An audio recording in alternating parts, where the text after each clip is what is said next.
welcome to another episode of Earning the Hate.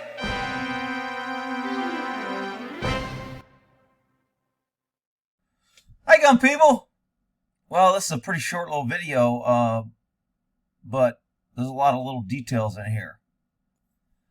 Okay, so the cops, Las Vegas, serving a search warrant at 5 a.m. in the morning. What are the odds that somebody will be asleep and that they'll think someone's breaking into their house at 5 a.m.? Pretty damn high.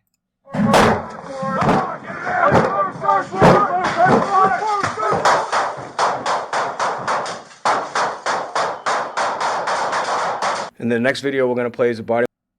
So, this warrant went pretty shitty. And I've tried to look up what's their deal for nighttime service. Most places you serve a warrant between 6 a.m. and 10 a.m. That's when people get up and go to work. Or 6 a.m. to 10 p.m. And usually from 10 p.m. to 6 a.m. is a no time unless you get night service. So, of course, they want transparency and they're doing this briefing, but they don't know how many officers hit the guy. They finally figured out, actually they didn't do it, I added it up. There's 23 rounds fired by the cops. 18 rounds fired by the suspect. It was the wrong suspect. They were looking for a murder suspect. This guy just happened to be there. They kick the door. They don't get their murder suspect, but they kill some guy sleeping who pulls a gun and shoots at him. So, pretty screwed up, but listen to this guy give the briefing. You would think, you know, everything's copacetic. And this time last year, we had 0 officer involved. The officer-involved shooting occurred in an apartment complex located in the 3000 block. This is located in the Southeast Area Command, and you can see this incident. Or Sergeant Russell Backman.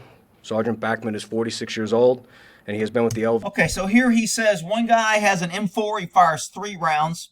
A guy has a Glock and fires 13 rounds. Another guy has a Glock and fires 3 rounds. These are all police officers. Another cop has an M4, 3 rounds, and then another cop has M4, 1 round. All that adds to 23, but in the briefing, a guy says they fired 24 rounds. Somebody asks how many times was a suspect hit, and they don't know.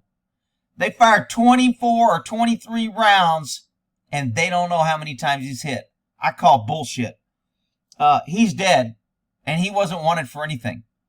But they say he would have faced a bunch of charges for shooting the cops. But how did he know they were cops? Banging at his door at 5 a.m., he's asleep. Anyway, the suspect fired 18 rounds during this encounter.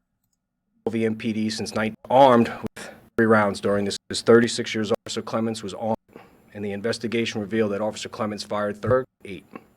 In this incident, Officer Rothenberg's officer involved is Officer Alex Gonzalez, 2006.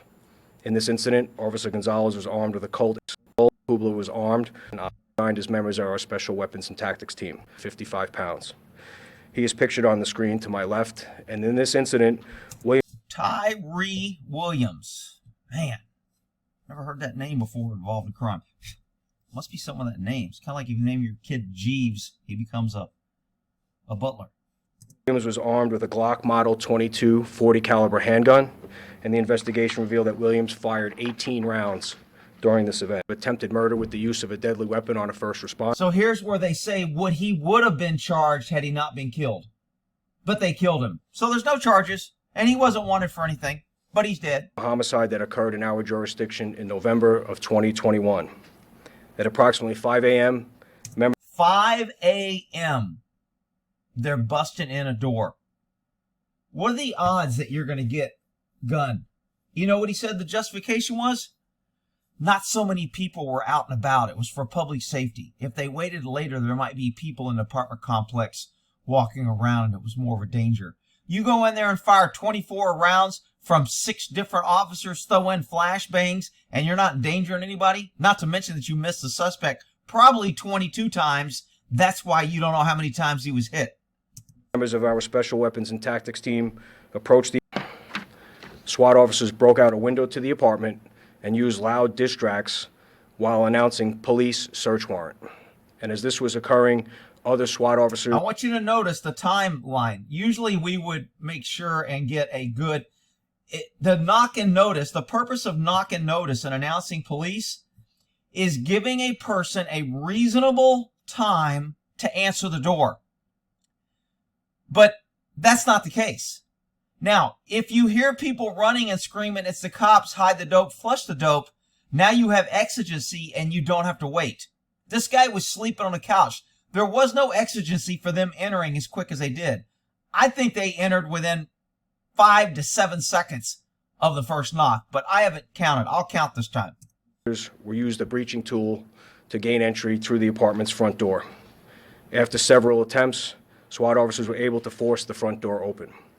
As the SWAT officers made entry, they were immediately met with gunfire from a male who was later identified as Isaiah Tyree Williams, who was laying on a couch next to the front door. SWAT officer Kerry Kubler was the first to enter the apartment and was shot multiple times by Williams. Officer Kubler Sounds like the guy that was asleep and woke up is a better shot than the cops. fired one round before falling to the ground. SWAT Sergeant Backman and SWAT officers Clements, Rothenberg, and Gonzalez exchanged gunfire with Williams until he was struck and stopped firing his weapon at officers. SWAT Officer Kubler was given aid at the scene and was rushed to University Medical Center Trauma Section, where he has since been receiving treatment for his injuries. SWAT Officer Clements sustained an injury to his left arm, and he was also transported to UMC Trauma and released a few hours later. He was transported, released a few hours later. That means he didn't get much of a shot. But anyway. Williams was declared deceased on the scene by medical personnel. And during this investigation, detectives determined that Williams was not the suspect in the homicide. Notice how we just kind of slid that in? He wasn't the suspect. Oops. We killed the wrong guy. We went to the wrong house. Our information sucked. And the guy that we wanted wasn't even there. But don't pay attention to that. This guy would have been charged with a lot of crimes had we not killed him. Man, our government's out of control. From November of 2021, and that suspect was not in the apartment during the officer-involved shooting. We're now going to show you some body-worn camera footage from Officer Kubler, and I warn anybody, especially if you're streaming this live, that this video is very graphic. And what you're going to see first, the first part of the video, is the officers announcing their presence, stating that they were there for purposes of serving a search warrant, and then we'll let it go from there. Okay, so let's see how many seconds here do they knock. We're 5:42. Police Department, search warrant. Okay, first announced at 5:44. 11:25. Police Department, search warrant. Police Department, search warrant. Police Department, search warrant. So they're kicking in the door in 6 seconds, right? It was 44. 6 seconds later, all right, maybe 7 seconds. They're busting in the house.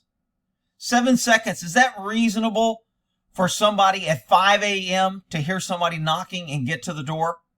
Did they give this guy a reasonable amount of time to open? What was the exigency to force entry on this guy and start busting down his door and throwing in flashbangs?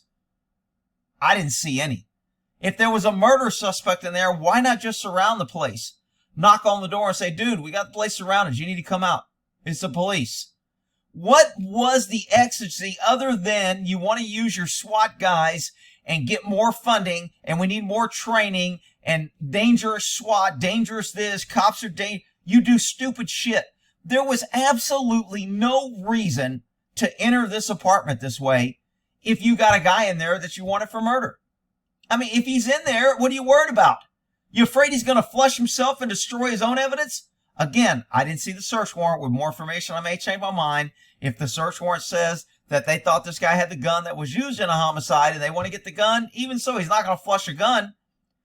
I just don't see the reason to rush in here in 4 to 6 seconds and end up killing a dude that's not even involved.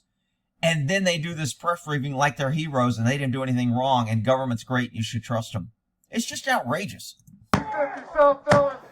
Police Department, search warrant. Okay, so from 44 to 57, they're in there in a shooting. Yeah, that's a reasonable amount of time for somebody to wake up and open the door, right? Who wants to open a door when somebody's banging on it so you don't get knocked? Who wants to get up and open a door when you have a flashbang going off in your face and they're breaking your window? Anybody want, raise your hand if you want to get up and answer the door under those conditions. The whole purpose of knock and notice is to give the person you're serving the search warrant on an opportunity to open the door. You're announcing you're the government. You have authority. You have a search warrant. Now open the door. Man, I'm telling you, cops are just... Until...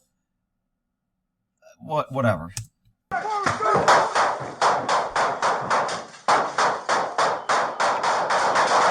And the next video we're going to play is a body-worn camera from Officer Rothenberg from outside the apartment where you heard the glass breaking. That was where Which his is pretty much position was worthless because he's covering it up. as a part of this team.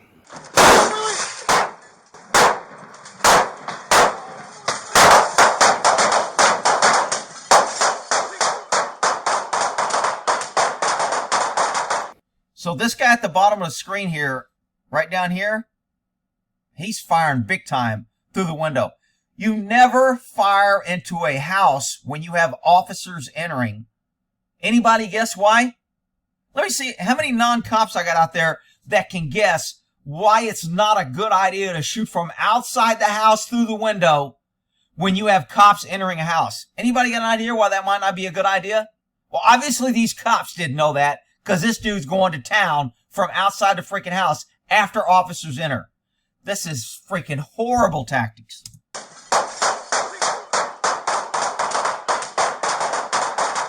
And you can see in this still photo, this was taken from Officer... Oh, the magic still photo. The magic gun where the mean bad guy shot at us. How dare he be asleep with a gun in his house at 5 a.m. and dare shoot at men in black in the middle of the night with lights and bombs going off in his house. How dare he shoot back at them?